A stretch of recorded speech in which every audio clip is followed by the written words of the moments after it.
Salve a tutti, siamo qui con Ty Taylor dei Vintage Trouble che stasera apriranno il concerto per la 31esima edizione del Festival Blues di Pordenone. Welcome Ty, thank you for accepting our invitation. Oh, thank you for the invitation. Thank you. So we're going to start off first with the name, with the title of the band, Vintage Trouble. There's this misconception that vintage means old, when in fact it's synonymous with authentic, real, as in the music that you play, which is badass rhythm and blues. So we got the vintage part sorted, but what about the trouble? Where does that come from?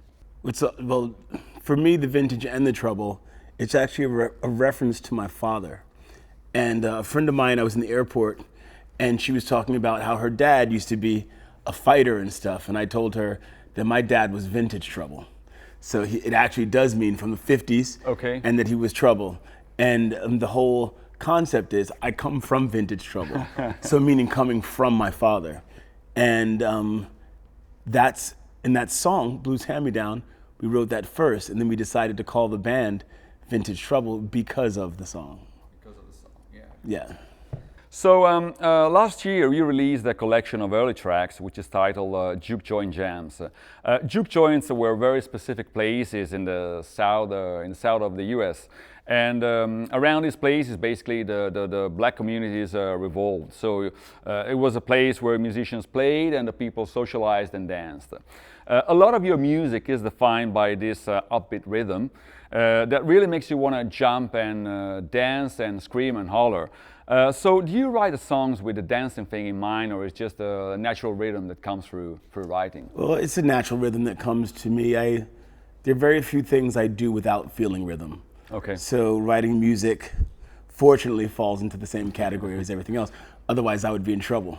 For me, I really love the idea of thinking about people and the way they would move when I do write. It's a very important part as far as wanting to get people out of their heads and into their bodies. So I think if the music, even if it's a slow song, Yeah. if it makes people groove, then they'll stop being heady about what they're listening to and feel it more. A natural movement, yeah, natural feeling, movement, but it's also, it creates flow. Yeah. You know, still water runs deep, but shallow water, kind of has a good ripple and a vibration. And shallow water, there's a sturdiness to it also. Good. You're mostly known as the lead singer of a fierce rock and soul band, but there's actually more than that to the Vintage Trouble sound. So some of the songs, for instance, that are featured on the EP, Chapter 2nd, like Can't Stop Rolling or Crystal Clarity, these come with a more contemporary R&B feel. With the slick changes and smooth productions, also the polished videos. So does the writing and recording process actually change a lot compared to your original approach to your, let's say, more famous sound? Well, it's hard to say famous because I think famous is established. Live. Established sound. I think for us, we got into the idea of making records during the Chapter 2 collection, rather than just making recordings of what we think the song sounded like live. Okay. And in that process, a lot of the producers we were working with worked with us on sonic walls and hitting the top and the bottom end. If something slows, something goes faster. So we were learning how to create records. And then for me, I'm the person who has to convey these songs. Yeah. And I didn't grow up in the 50s. My parents grew up in the 50s. Yeah. So, I grew up listening to more songs like Can't Stop Rolling and Crystal Clarity. So I felt like we kind of had to offer that to the world as well. And I really had to get that out of my body because otherwise I wouldn't have felt as authentic as a person. Sure. And it's still part of the R&B prism. I mean, you start off in the 50s and then you progress through the 60s, 70s. But also I like to think about it like a lot of times we have our heroes. Yeah. From guitar players to singers, and a lot of times we do things the way our heroes did them back then. Yeah. But if our heroes were alive today, they wouldn't do them like they did it back then. They would use computers. They wouldn't do one take. They would quantize their music. They would see what was making people dance. They would look at the DJs first, see what was the most popular music for dancing, which is usually what the DJ is spinning. And then as a live musician, you'd want to make people feel the same way they do when they're in a dance club. Sure. And so it just felt like the right thing to do. It felt like not being a dinosaur to me. Just because we walk the streets today, we're infused by the way people walk, the way people dress, what's on the news. So to just kind of make music that sounded old-fashioned didn't feel right. It felt, it didn't feel like we were living now, and it definitely didn't feel like we were living for what's in front of us. So that's why it was nice to do that collection. And then we are releasing a record at the end of this year, top of next year. Okay. And that record, I think, is going to be our best record, because we took the record skill set and applied it to some more of our history. And I think combining those two things together is going to make the best record so far. That's really, really interesting. I'm really looking forward to listen to the new record. About 10 years ago, you were involved in the soundtrack of a car commercial. And looking at the issues that are pictured on the video, one would think this was shot just the other day, actually. Although it was like 10 years ago with a Honda or yeah.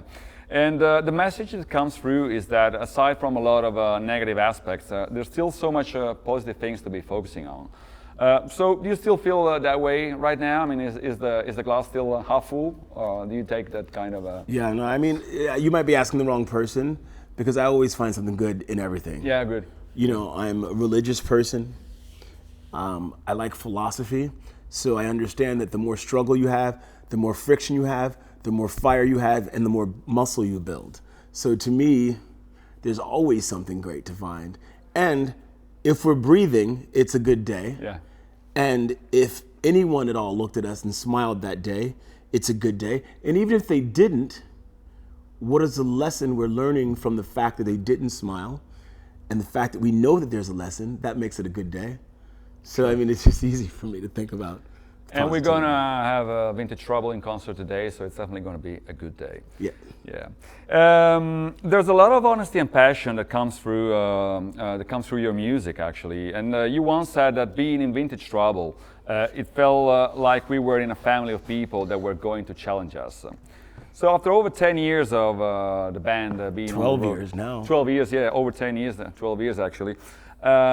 Is that challenge still fresh? Is it something that keeps you going, or I don't know? Are the dynamics a little bit different now? Every sound check, we're figuring out how to perfect things. Yeah. Also, people grow up, and you know, we don't live in the same household. We all come from different cultures, so everyone learns different things. Even especially during the pandemic, we spent so much time separate. So we're still learning about each other and being inspired by each other, because as we get older, we're actually becoming more different. So there's actually more things to learn. So we're actually at the end of the interview. I was going to ask you about new music, but you already replied to that. So yeah, we're all looking forward to that. But you share the stage with some of the greatest bands ever, like Who, Kiss, AC/DC, the Rolling Stones. Did you get to meet some of those guys, to hang around with them, or just like? No, got to meet all of them. Got to meet all of them. Oh. The greatest thing I got from The Who was Roger Daltrey telling me that even though I have a lot of energy, find the power in standing still. The thing I got the most from Brian Johnson is connecting my gospel background and not being afraid to offer as much spirit as I had inside of music rather than apologizing for it. Lenny Kravitz gave us the biggest compliment, because he said it felt like he was at Monterey seeing us perform. And then, you know, even before this band, I got to, as a personal moment for me, my biggest hero is Tina Turner. So I got to open with her and on the road with my last band, and I just learned so much from her. There's a it validates you. It makes you feel bigger than your skin. It inspires you to pass on what you know to generations behind you whenever one of these kind of legends actually sits with you. And the last thing I'll say is that, yeah, Pete Townsend is a practical joker. Good to hear. So thank you so much, Ty, for taking the time and having a chat with us. We are really looking forward to your concert tonight, and thanks again for your time. We really appreciate that. Thank you.